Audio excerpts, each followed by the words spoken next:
Hello and welcome to the Surly Sock Gamer Club. This is Jason, aka GreywolfZX's, and this is day 2 of my Xbox modding project. Today I'm going to try and be repairing the bad traces on the motherboard. More specifically, motherboard repair, because I am not going to try and repair the traces, I'm going to try and bypass the traces. If you watched day 1, you'll have seen the testing where I found out that the power and eject buttons don't function as they're supposed to. The power button does not turn the unit on or off.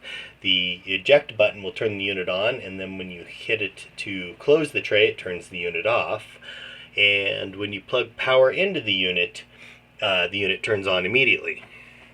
So, research online and inspection of the board says that it is because of these corroded traces up here at the front, which you can see right now.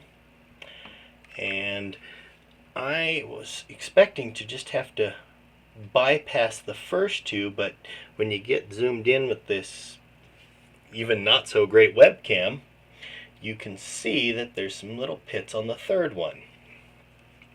Now, before I go to getting to soldering and getting all excited, the first thing I want to do is I'm going to take a flathead screwdriver and actually run it between the traces, because I think there might be some bridging going on due to the corrosion. That would explain to me why the unit turns off when you hit the eject button. I'm going to go pretty light on it because I don't think it's going to be too severe. And go to this view so everybody can see how small, this is the screwdriver I'm going to try and use. And if you watch over in the little macro mode window, when I get the tip in there, you can see how huge that is. So you can get somewhat a sense of scale of how small these traces are, especially if you look up in the top view. So let's see if I can do this. I think I'm going to have to just switch. I'm going to have to move it, aren't I? Okay, hold it steady and let's just run along. Now the real question is, am I making things better or worse? Because who knows, maybe I'm exposing more of the corroded portion of the trace, and so I'm just inviting more corrosion in the future. But it does seem like I'm removing things that look like bridges. I don't have a proper, I guess, electronics lab microscope. There's a unit called a Tagarno, I think, and that is very, very much beyond my price range, especially given my limited usefulness. I don't do this very often. Well, this would be the first time I've ever actually needed one. It's not my type of soldering. I'm more of a hobbyist breadboard type, so we'll say putting my skills to the test here, going outside my comfort zone. And that last mark I made, got it more white right down there. Yeah, can't get in too close because I'm wondering if, I'm hoping that's just solder mask that I scraped, but now it looks worse to me, so yeah, my fears may have been correct. Now, like I said, I'm going to start with just the first two because you can see how bad they are right there. And those two, if I follow this along, well, if I follow it along, if I go back to the beginning, it looks like they start right there, those two dots by R3V3. Yeah, that one, and that one. Whoa. It's easier to do when you're not watching it on the screen. Right there. So we trace those along, and this is a much more interesting view. You'll notice I have that light there, and that's because this camera works a lot better when it's flooded with light. The frame rate is much more usable. And that's what happens when you have cheap equipment. So yeah, there's the first one. But we still got, there's our traces as previously established. We're following them around. Come to the corner here. I gotta move the solder that was holding my, we'll call it battery gantry, in place because I held it tilted forward so that it would be zoomed in on those traces. Come around the corner. We're going up here, following the traces, and come right here. And I'm doing this more for me than for anybody watching this at home because I'm trying to make sure the traces don't move or drop off somewhere. We're going to rotate this whole assembly so that I'm back in the light where I wanted to be. So we're going back to the corner. Came around the corner here, right there. Okay, and see they hook up over there and we pick up one trace. Oh, well, I guess that is another trace. Just so we got those two thick traces added on there. Well, we got one thick trace and one thin trace. Well, I really need to rotate that more. So continue along. Yeah, that thin trace, that's throwing me off. So we go into, so that spot is on that thin trace we picked up. So I don't want to worry about that. But then as we get down here, come around the corner, and these three seem to be on the three traces we care about. And the outermost trace looks to me like it goes to that one right there. And then we got our inner, and then we got the innermost. And so what I'm going to try and do is, wow, way off. Go from these two and just sort of run wires along that over to the edge, over to the other spots and solder them down. I'm getting a little ahead of myself. I was going to go and just make sure. So let's go back to here. I pulled these up for a reason.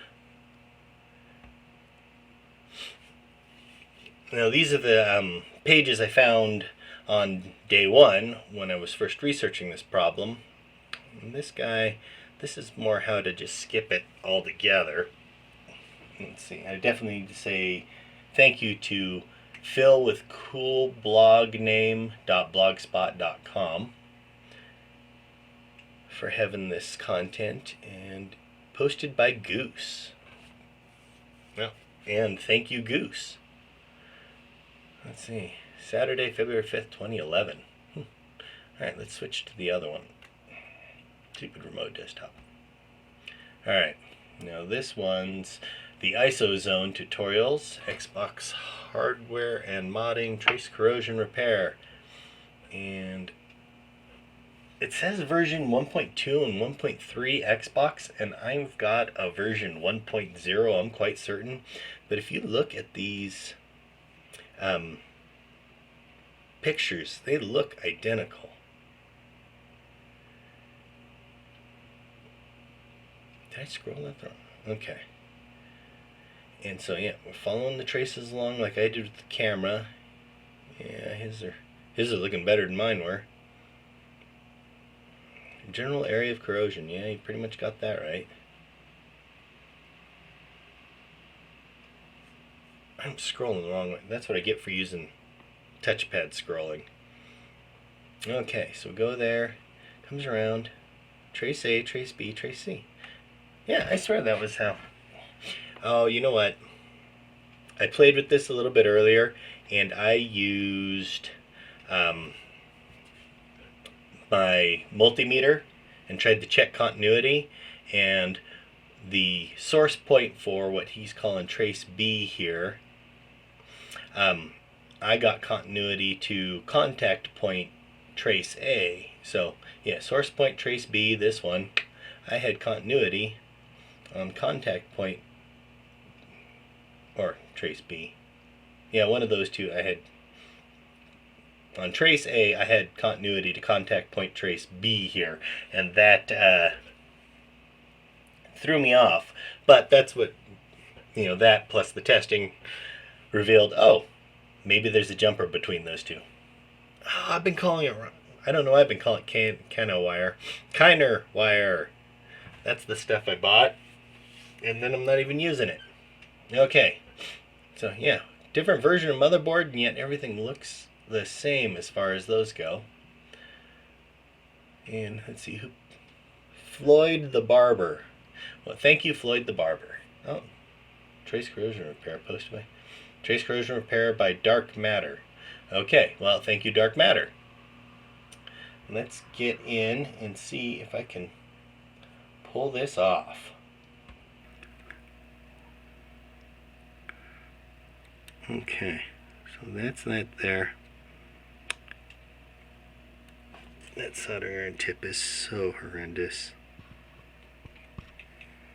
I should have bought a new one. I hope I don't knock one of the resistors off the board here.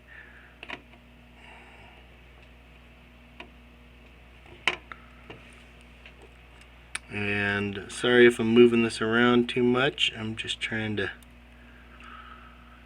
get that in there. You're not going to heat up and go through that, are you? That would be quite impressive, but I doubt that. Woohoo! I can't believe I got that to work. But if you look at the wire, you'll notice I exposed a ton of it.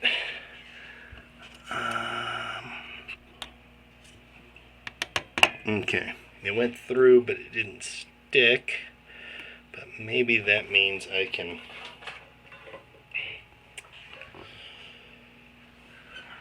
have a little look at this. Let's see, I got that through. I'm going to trim it back a little because it's getting a little long. Because, like I said, I melted the insulation back. Hook it back over. If I can push it down in the hole and then dab a little solder on it, then I'll have this end ready, and then I just need to measure it out and put the other end down. Come on, you can fit in the via. I know you can. I saw you do it.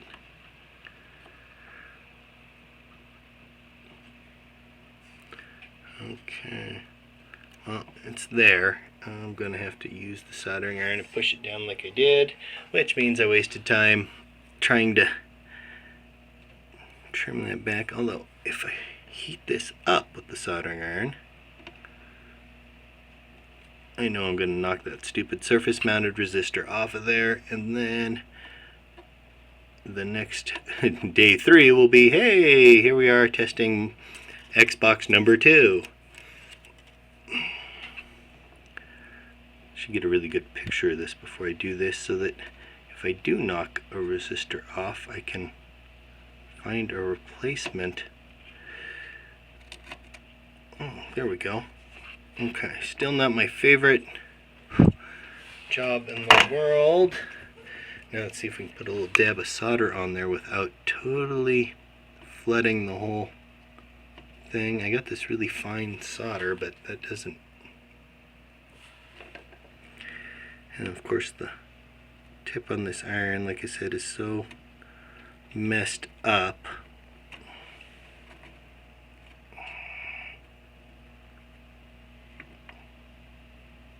Come on.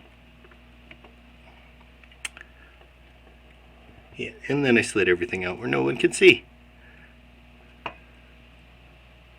I did consider trying to stare at the camera while I do this, but I honestly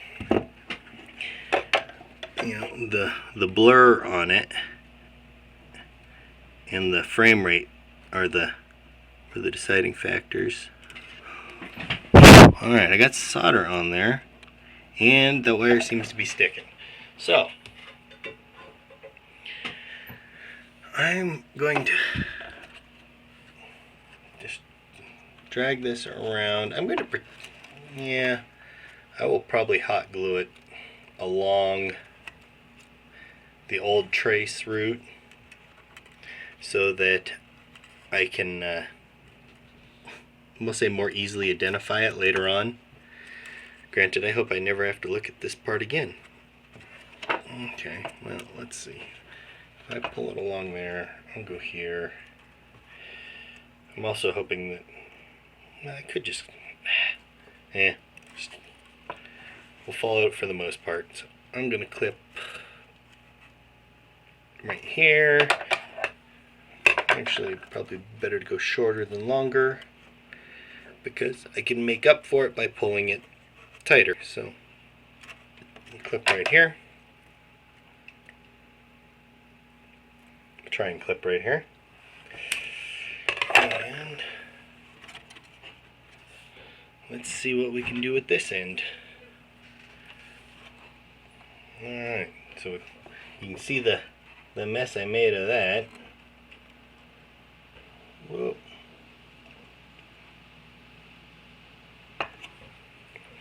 Let's see if we can get a better view. Slide it back. Let's go big, just for one shot.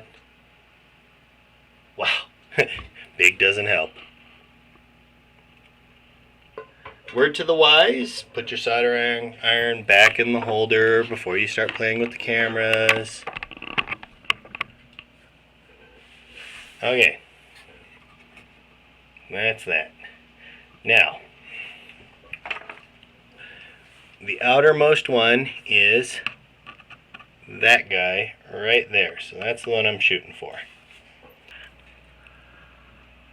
This is going to be, ooh, totally hit the cam with that one.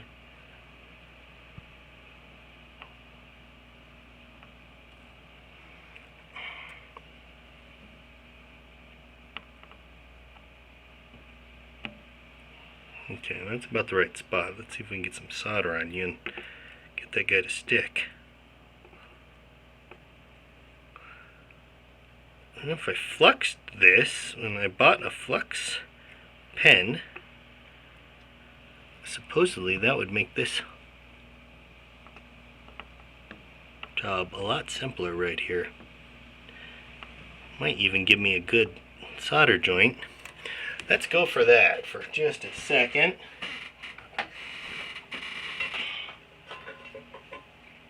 As previously stated, not a professional. Alright, that's the flex pin tip, and I'm just going to try and dab it right there. And there we go. Oh, okay, so that's how that works. You push it down and the flux flows. So I'm glad I did that not here, because it would have flooded everything like that. Ah, what the heck. Okay, now all that's fluxed. Yay! Okay, back to me trying to left-handedly put this wire on with a really bad soldering iron.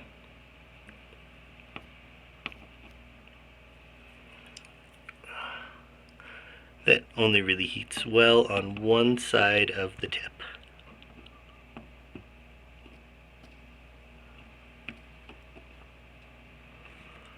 It stuck, but what did it stick to?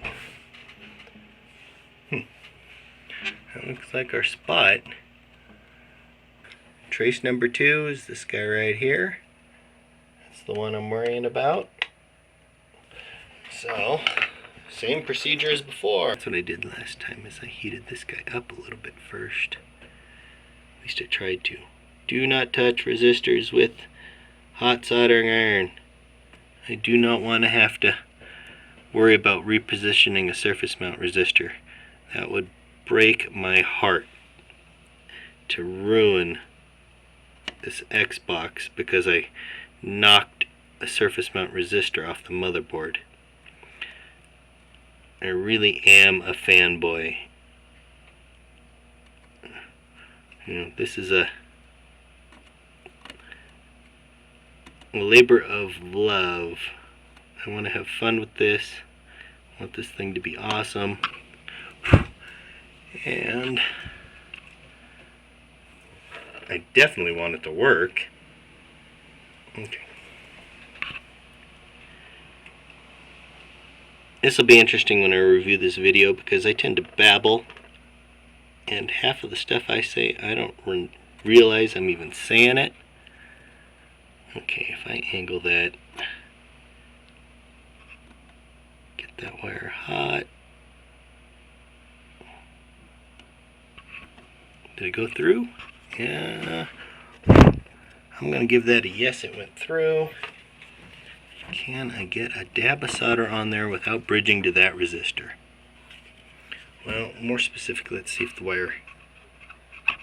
It's in, so it's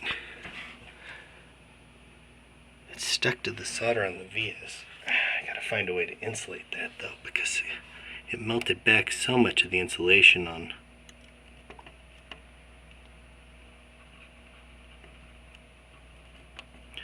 I do have some solder wick that I can use to pick up a little excess, but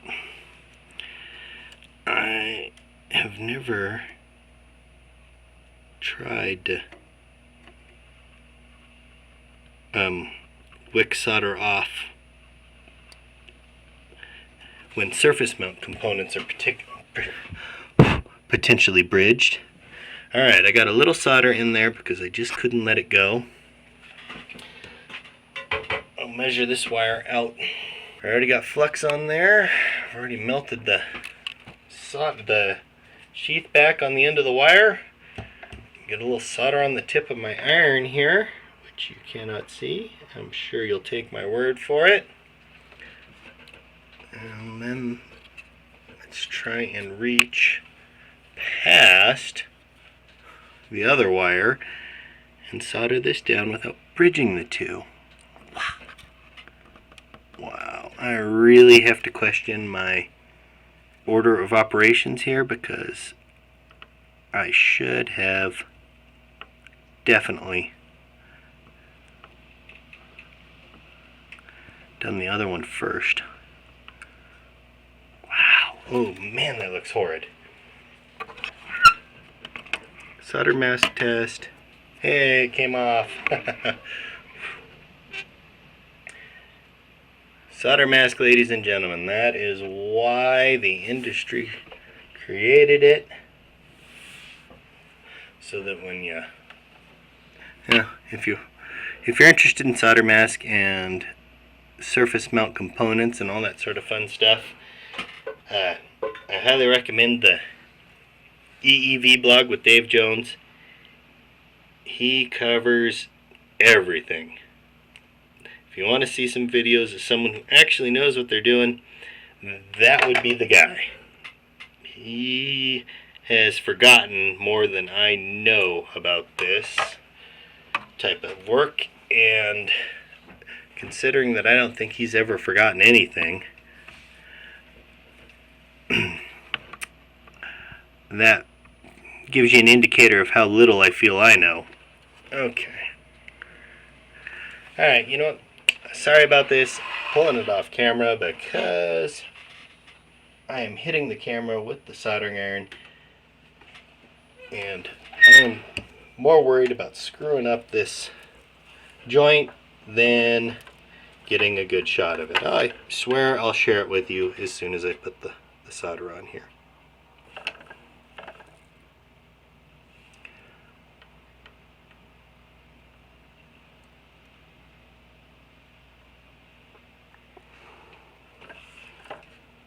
Did I get a bridge? I did not. Okay. Give you a view of what I just did. Alright, so there's that other one. And yeah, if it weren't for the fact that there's solder mask I would be very worried about those right now. And like I said, if you can see up on the top one, look at how long those are. That's way too long. I felt so nervous about doing that. I do not want to take them back off. I need to put a dab of hot glue over these ends so that they do not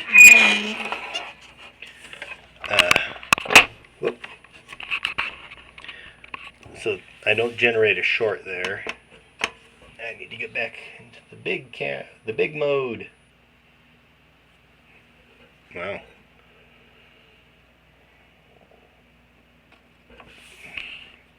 Lean you forward, see if we can get some, see how much wire is exposed there and how close it is to that resistor.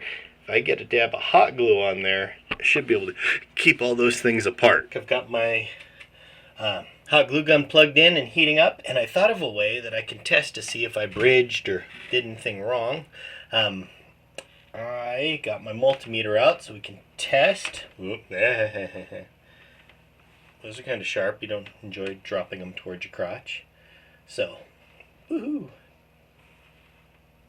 Turn this guy on to continuity, and okay, we know it works. Now, given what we got here, this shows us that the pinout for the pins we're looking at, starting with somewhat in reverse order, 10 being the missing one right there, and then 8, 6, 4, and 2, and then 9 on the opposite side of 10, followed by 7, 5, 3, and 1. And so anyway, those should we should be able to test and see about continuity. More specifically, continuity between 2 and 4. Just for we'll call it a litmus test. 1 and 3 should be should have continuity because they're both ground. All right. Yay! And I did that without touching my probes together. I'm more impressed with myself every day. All right. So 4 and 2 are these two, and they should not.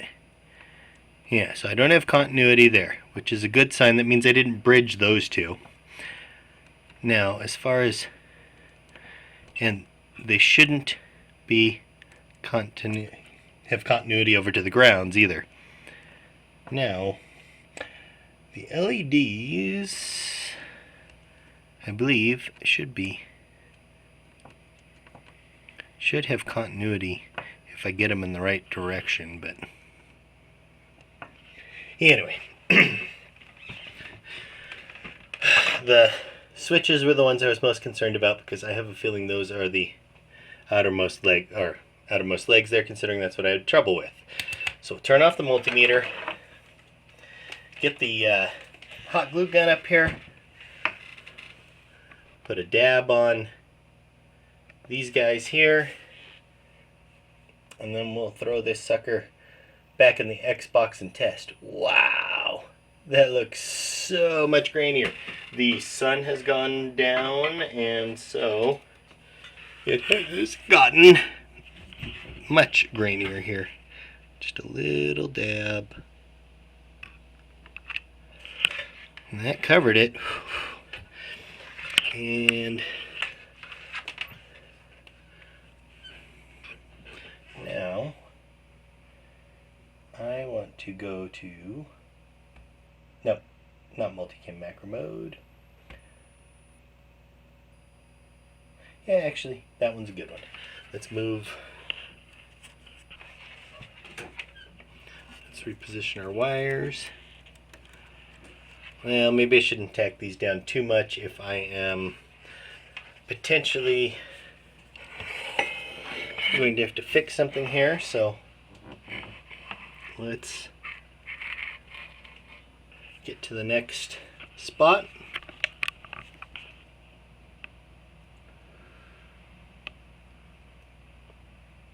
Woo.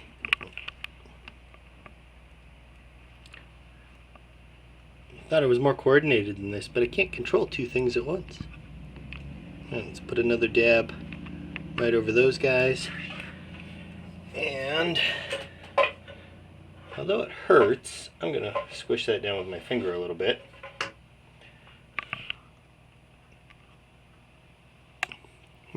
Actually, that cooled pretty quickly. Let's get the strings off of there. Okay.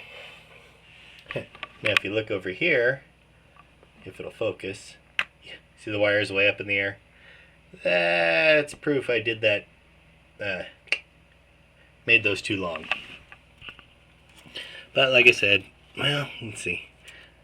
I need to keep them going from going where I don't want them to go. I guess we're just gonna put a dab here and a dab there. Right about where my fingers are. This should give us a little better view. And that'll keep the wires up, and hopefully I don't have to fix anything because I'm going to feel like a real idiot. So there's a dab there. Oh, too quick. Bring those two over here.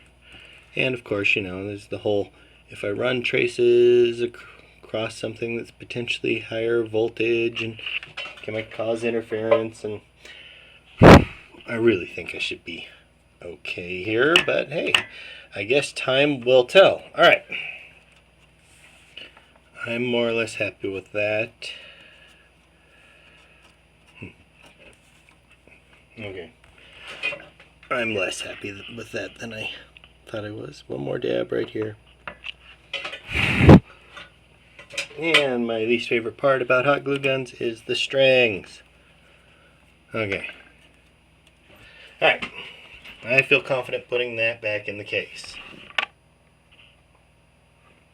Well, we'll give a review of the hot glue gun points.